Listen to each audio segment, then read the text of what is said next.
Alhamdulillah selama bulan puasa dan hari raya ini, kami naik pangkat. Sekarang Jennifer, jeruk nipis peras. Oh, ya. Lu mau pakai baju lebaran baru itu mau kemana, Cin? Ya nggak sih? Kebetulan masih dalam lindungan orang-orang yang dilindungi Allah gitu, jadi belum dikasih. Family is number one. Sekarang aku tuh stuck ya di sini, ya ampun sedih banget tau. Biasanya tuh berdua sama papa di teras nongkrong ya kan, dengerin takbiran dari masjid segala macam tiba-tiba. Halo, ini gue Sandri dan ini cerita tentang orang-orang Indonesia yang ada di Dubai. Dipantengin ya. Apa kabar Dubai? Halo Sandri, ya gini deh, ada sedih, ada seneng. Hai, apa kabar baby? Baik, kamu? Aku alhamdulillah sehat. Apa kabar ini? Halo, kabar baik. Apa kabar Pak? Baik, Alhamdulillah. Sehat Ya, mereka? alhamdulillah semuanya sehat. Puasa dan juga Lebaran sebelum dan sesudah pandemik ini udah pasti berbeda bagi setiap orang. Berbeda Betul. sekali. Bagi Bapak sendiri bagaimana Pak dalam sehari-hari puasa kemarin deh 30 hari puasa? Ya, jadi gini, kalau kita melihat, saya mau umpamakan kayak gadget aja lah. Kalau casing kehidupan ini dia berubah-berubah. Dinamika kehidupan itu sangat tinggi. Jadi gaya kita berpuasa, gaya kita beribadah, gaya kita bekerja, gaya kita berinteraksi sosial itu berubah. Tetapi kalau kita lihat esensi kehidupan itu sendiri, bottom line-nya ya kira-kira begitu, nggak berubah. Hakikatnya kita tetap bisa beribadah, betul nggak? Iya. Hakikatnya tetap kita bisa bekerja, hakikatnya tetap bisa berinteraksi sosial. Tapi lagi-lagi, kita tuh terima kasih kepada yang namanya Mbak Maya. Iya. Bukan Mbak Sandri loh. Mbak Maya. Karena semuanya ada di dunia maya kan. Iya benar Pak. Ah, itu kan. Benar Pak, benar. Jadi yang saya ada satu lagi, saya sambil bercanda juga nih. Alhamdulillah selama bulan puasa dan hari raya ini, kami naik pangkat. Oh. Naik Iya pangkat Bu, naik pangkat. kayak apa tuh Karena Pak? saya sekarang sudah jadi imam Bu. Oh iya. Oh, Saya jadi imam sholat. Iya. Imam sholat taraweh di rumah. Ya tarawehnya di rumah. Iya Yang benar. diimami istri, anak-anak, sama saudara-saudara yang ada di rumah. Iya. Jadi kita siapa lagi? Ya udah jadi imam. Terpaksa bisa kan? Benar. Nah itu juga hikmahnya itu orang yang tadinya tidak pede melakukan sesuatu Iya. karena keadaan dia terpaksa harus berani. Iya benar. Bicara mengenai puasa dan Lebaran nih Kang, ada nggak sih perbedaannya sebelum dan sesudah pandemik puasa? Oh iya. Nah nih, ini emang tahun ini spesial sekali nih. Jadi kebiasaan kita kalau puasa biasanya setiap hari Jumat kita bisa bertemu dengan masyarakat Indonesia ya, kita bisa berkumpul di KJRI itu. Begitupun dengan Idul Fitri. Namun sekarang ini rasanya ada sesuatu yang sangat yang hilang gitu ya. Puasa tadi, lu ada perbedaan nggak sih puasa sebelum dan sesudah pandemik ini? Iyalah, karena kan yang sebelumnya itu puasa kita di sini kan banyak banget orang Indonesia kan. Biasanya kita suka nge-arrange sama teman-teman iftar kemana yuk, ramean gitu kan. Jadi nggak berasa kita merantau, ngerti nggak sih? Jadi berasa kayak kita tuh ada di negara kita gitu. Terus ya bisa mengobati kesedihan yang kita nggak bisa puasa sama keluarga. At least kita ada teman-teman kita juga yang merasakan hal yang sama gitu. Kita kumpul temen jadi kayak family gitu kan. Ini sekarang tuh nggak bisa. Kita nggak bisa, rasa itu kepengen untuk yuk keluar yuk nge-range. Tapi terus akhirnya kita berpikir lagi, kita nggak bisa. Karena segala sesuatunya dibatasi sekarang kan. Semua orang berpikir di kondisi yang Sedih. berbeda, tapi pikirannya tetap sama yang kayak gitu. Ini kapan ya? Apalagi ini bagi teman-teman muslim tuh lagi puasa. Ini kan puasa terakhir ya hari ini. Besok lebaran? Itu gimana tuh puasa kemarin gimana? Ada nggak sih perbedaan yang signifikan antara nggak ada ya puasa Nggak ada. pandemik ini? Karena untuk gue sendiri, gue malah bersyukur puasa kali ini bisa dijalani dengan lebih husuk ya. Karena biasanya kan puasa sambil terbang itu lebih susah.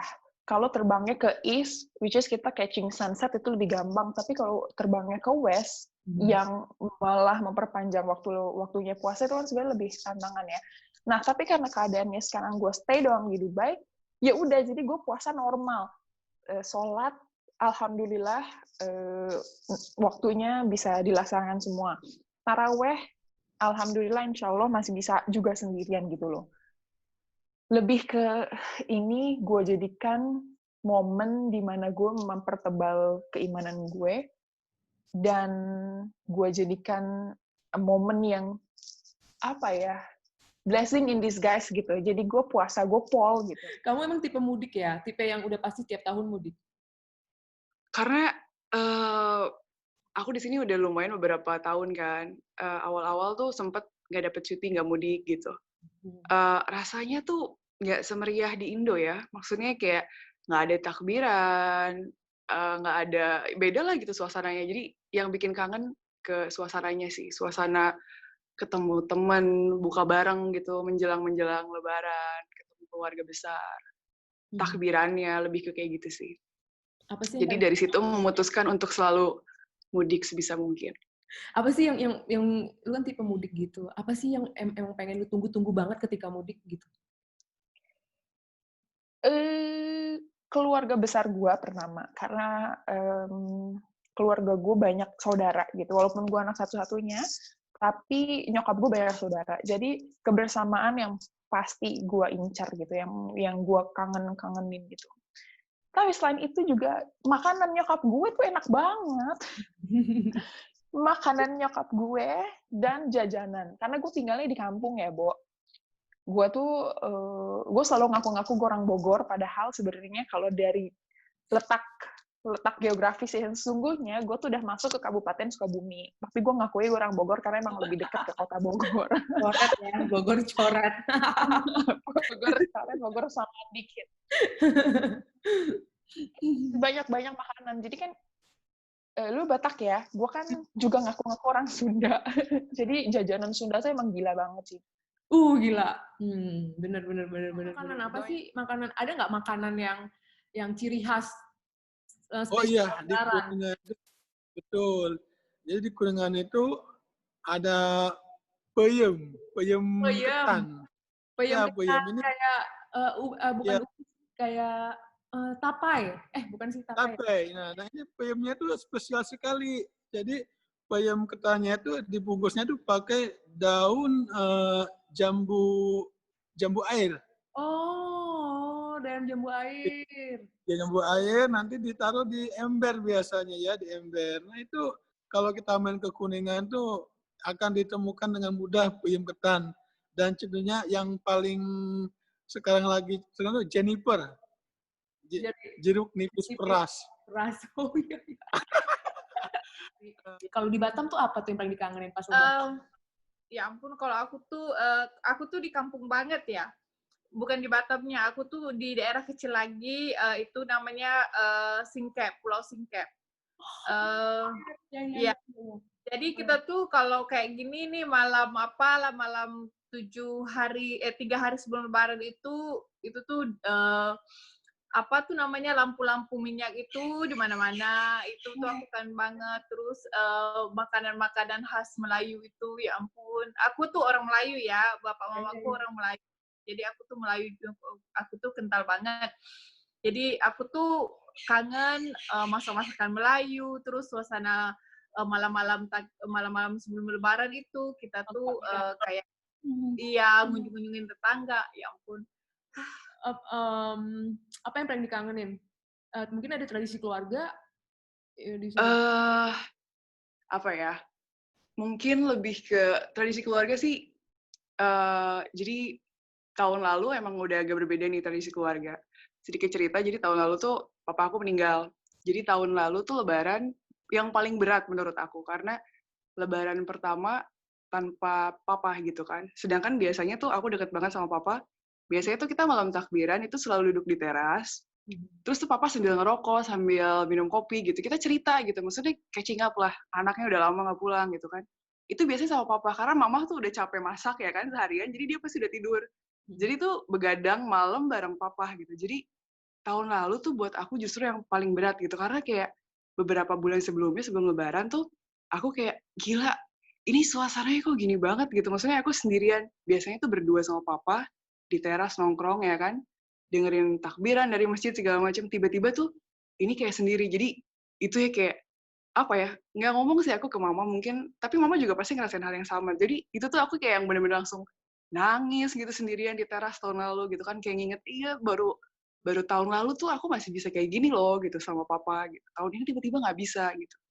Jadi kalau aku compare sama tahun ini, maksudnya nggak seberat tahun lalu gitu. Terakhir Pak, himbauan buat warga teman-teman kita Indonesia yang ada di Dubai, better untuk misalkan kalau kita masih bisa stay di Dubai aja daripada kita harus pulang ke Indonesia. Benar nggak sih Pak? Tadi itu pesan yang Bapak sampaikan. Saya setuju. Jadi kalau memang kita masih bisa bertahan dengan kehidupan yang cukup, tentu ada pengorbanan, mari kita bertahan.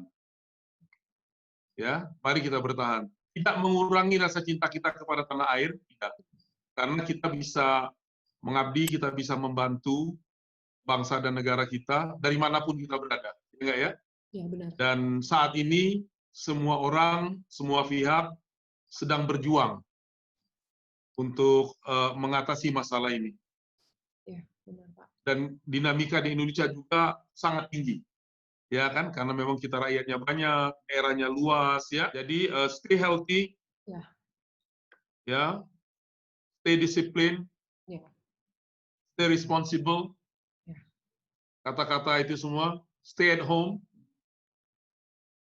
And don't leave your kitchen. Itu pasti. Oke Pak, terima kasih ya Pak untuk waktunya. Sama-sama.